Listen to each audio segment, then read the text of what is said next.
Hey guys, thanks for tuning us in for this 59th episode of Good Questions with Cameron Dole, brought to you by our friends at Smiley's Breezy Vapes. Special guests for this episode include actor and director Alex Winter. We'll also visit with actress Keiko Agena.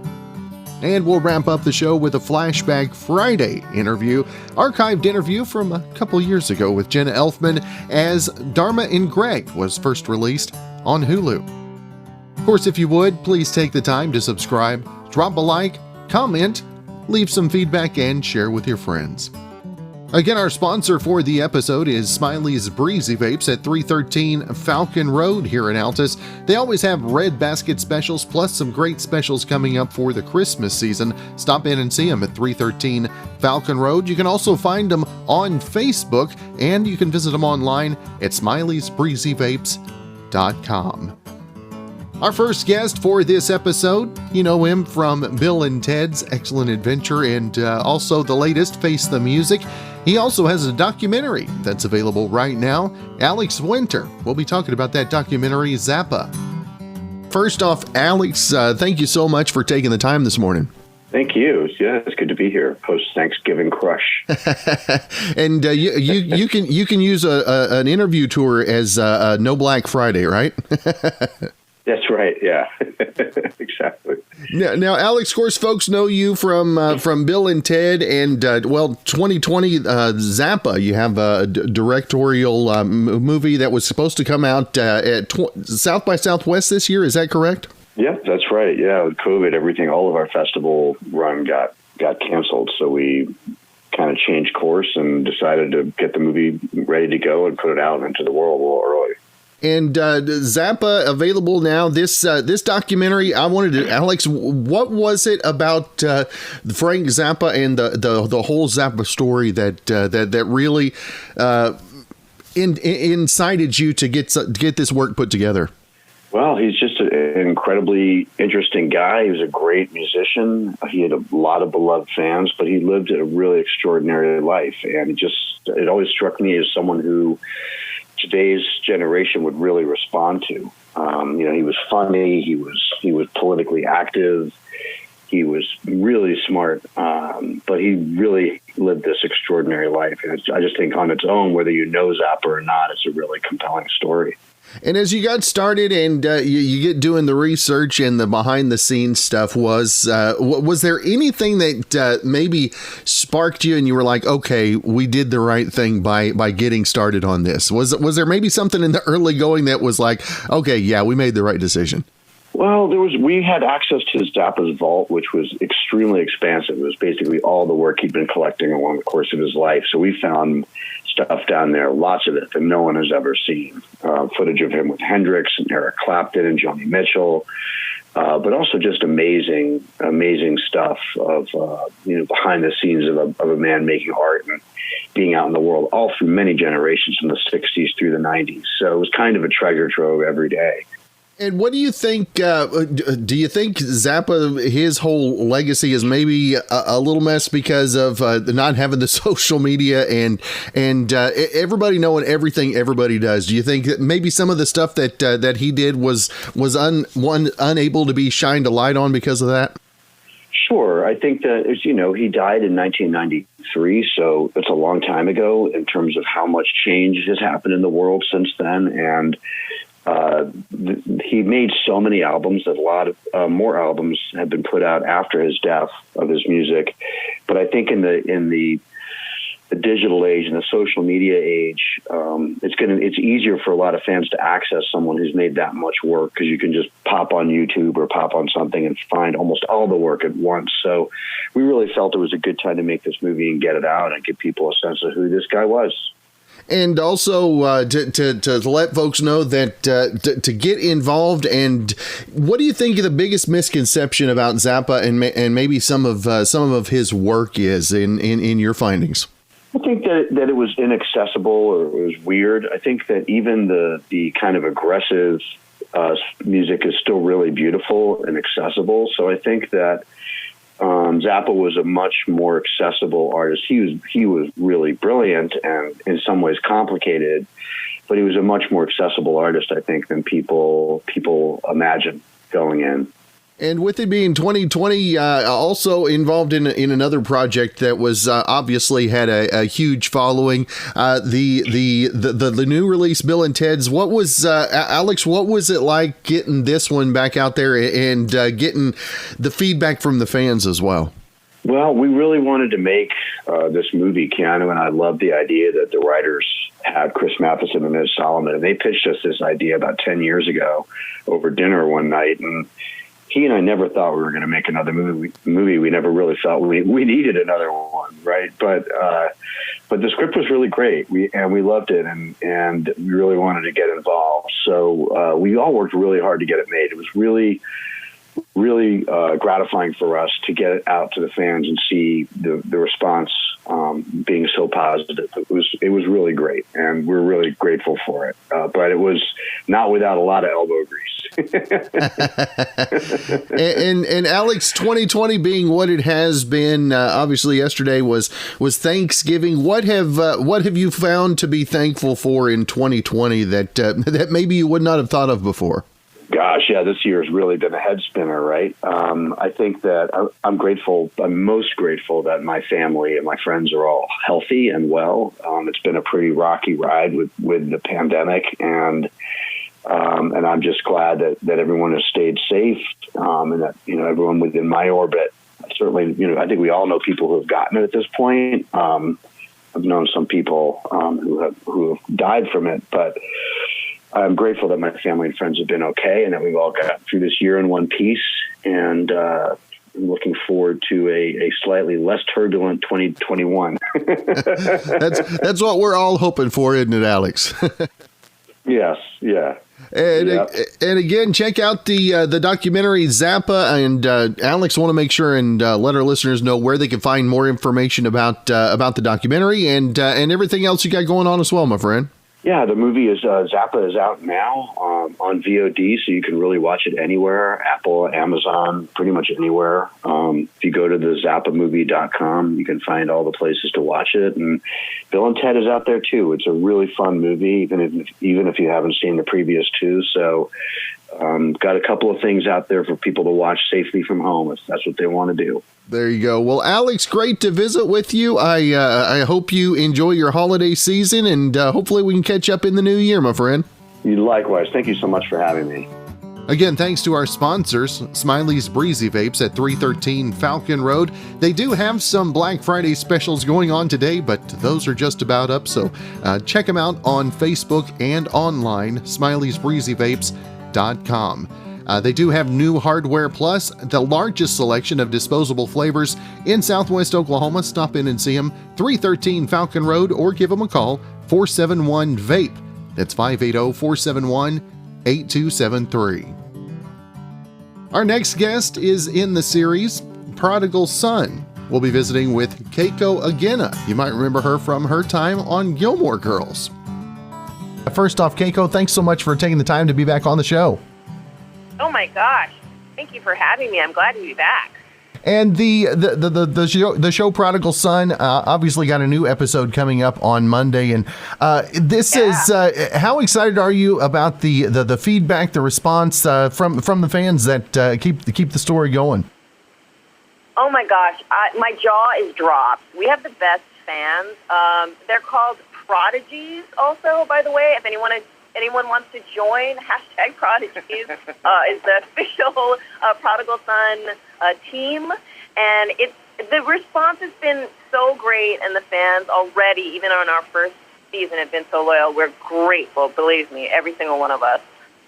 And as you go into a new series, what was maybe your goal, your mindset for the first season? What were your goals coming into it?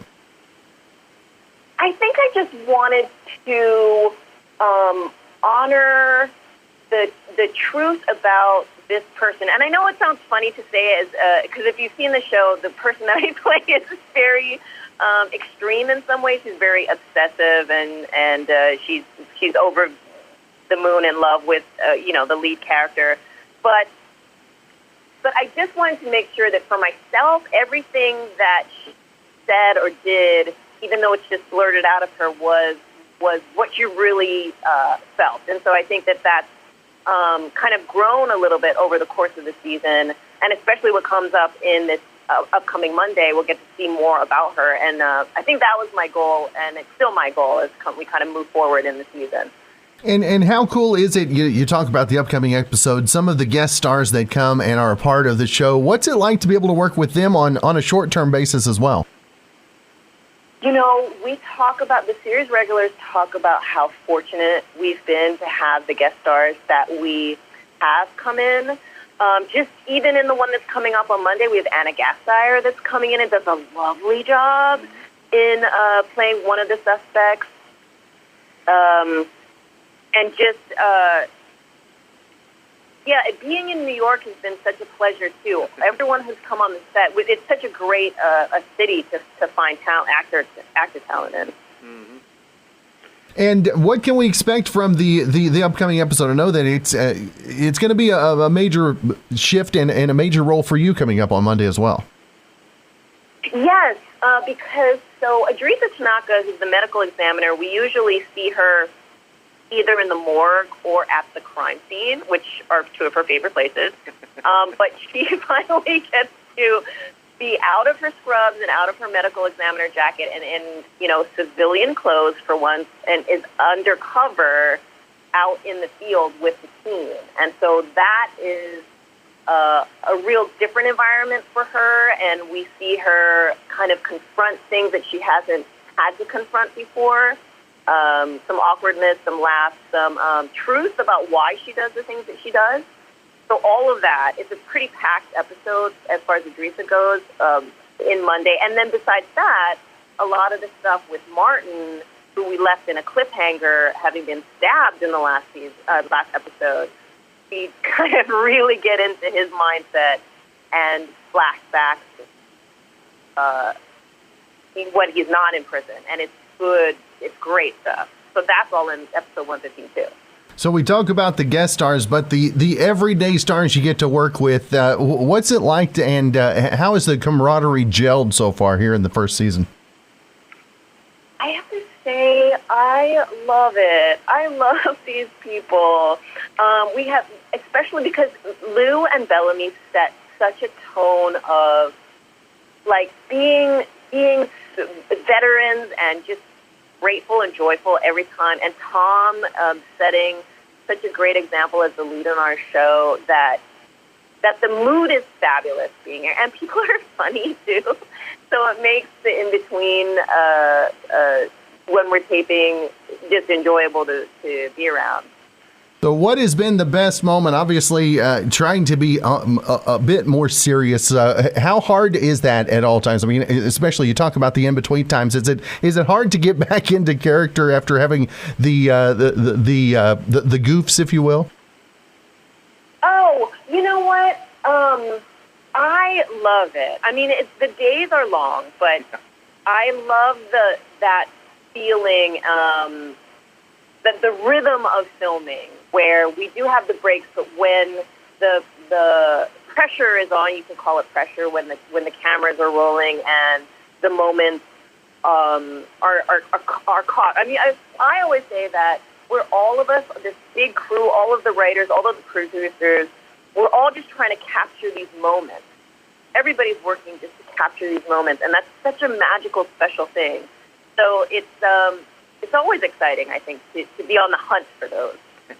That's right. And again, new episodes, Prodigal Son, Monday nights, 9 Eastern, 8 local time on Fox. And Keiko, I always want to make sure and let our listeners know where they can keep up with everything you've got going on social media-wise as well. Well, because my name is so unique, you can I don't have to be so opaque about it. It's Keiko Agena everywhere. So as long as you know how to spell my name, you can find me on Twitter, Instagram, and my website is Ms. Keiko Agena. But you can find me there. All right. Well, Keiko, it has been great to visit with you again. Looking forward to the upcoming episodes and also the chance to visit again real soon. Oh, yes. Thank you so much. I appreciate every time I'm on.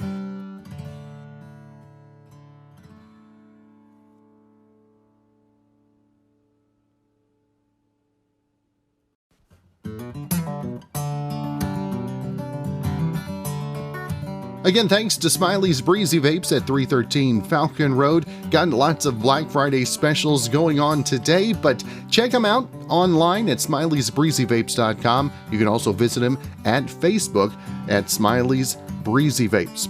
If you can, stop in and see them at 313 Falcon Road. Going to have some great holiday specials for you. And again, call or text 580-471-VAPE.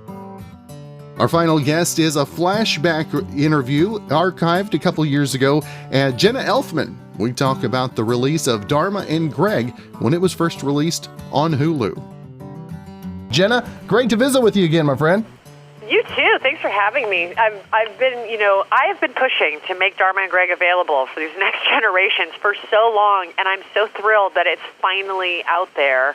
I feel like so many people enjoyed it the first time it aired, and they've all had kids since then, and now this next generation can enjoy it, and I think it's just as relevant of a character and holds up, and the parents on the show are hilarious, so I'm a happy girl right now. Yeah, we've got a 14-year-old, and we were talking last week when I got the email about Dharma and Greg. I was like talking to Trinity about it, and she said, what's Dharma and Greg? So we watched the first episode. She's hooked already.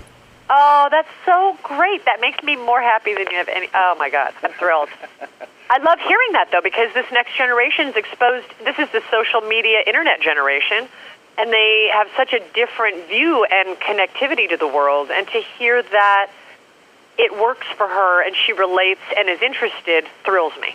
And how funny it is, we were watching one of the episodes and Greg's phone goes off and it was really unusual for people to carry a cell phone around back in those days.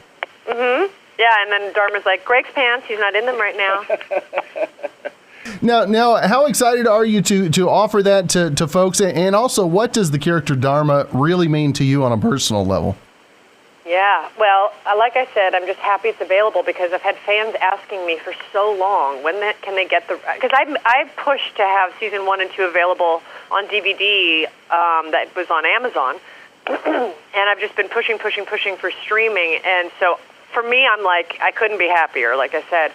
In terms of Dharma, to me, it was more than just some random character on a sitcom, because I felt like the spirit of Dharma permeated our culture in such a way, like I have people, they're just like, can I just give you a hug? I just loved Dharma and Greg, and it made me so happy, and I just want to thank you for making me happy, or, going through difficult times with health, and their family, and watching Dharma and Greg got them through, or I had more than once people send me letters saying I was going to commit suicide, and I didn't, because Dharma made it okay for me to be myself.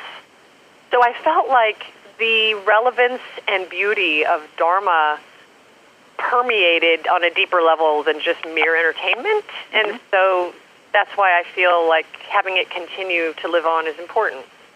And not only Dharma and Greg, but also working on Fear the Walking Dead, a little bit different than Dharma, but a new season coming available next month as well. Yeah, so I just joined the cast for season 4, which finished airing on AMC in September and is now coming to Hulu on March 19th. We're currently filming season 5. We film in Austin, Texas. It's very cool. It's an epic season. The storytelling and what's happening in the Walking Dead universe is thrilling, and I cannot wait for people to see season 5. I'm very, very happy. Now, I love my character. I love the storytelling. It's very cool. Now, Jenna, for you, as times have changed, social media and all that, what's the biggest impact that you see on personally from the way things have changed? Personally, I'm enjoying it because I don't, before there was social media, I had to rely on other media outlets to convey my own aesthetic. And so it was never my own because I needed, and of course we still have, obviously here I am, we're doing radio and we have TV and all of that, magazines, but I never had an outlet to broadly express myself without any chance of alteration. Mm-hmm. And I enjoy that. I enjoy having the ability to communicate fully my aesthetic, and I think that's been really cool. And to connect with fans in that way and for them to get wholly me. I like that. That's awesome. Again, the exclusively on Hulu now, seasons 1 through 5 of Dharma and Greg, and also Fear the Walking Dead. You can watch the previous seasons, the new season coming out on March 19th. And Jenna, always great to visit with you, and I want to make sure that our listeners can keep up with everything you've got going on, social media, website, all that as well. Yeah, thank you. Yeah, all my social media is just at Jenna Elfman, and the website is jennaelfman.com. That's easy enough. Well, Jenna, again, thank you so much for your time this morning. Thank you. Good talking to you. Again, thanks for joining us for this 59th episode of Good Questions with Cameron Dole. If you ever have a comment, question, anything else you'd like to know, you can find me on Instagram, Twitter, and Facebook, all at GQ with Cam. If you'd like to help out in the funding for the podcast, go ahead and click the support tab and follow the instructions. If you have a special guest idea, go ahead and email me, gqwithcam@gmail.com. Hope you guys have a great rest of your Thanksgiving weekend. Episode 60 will be back on Monday.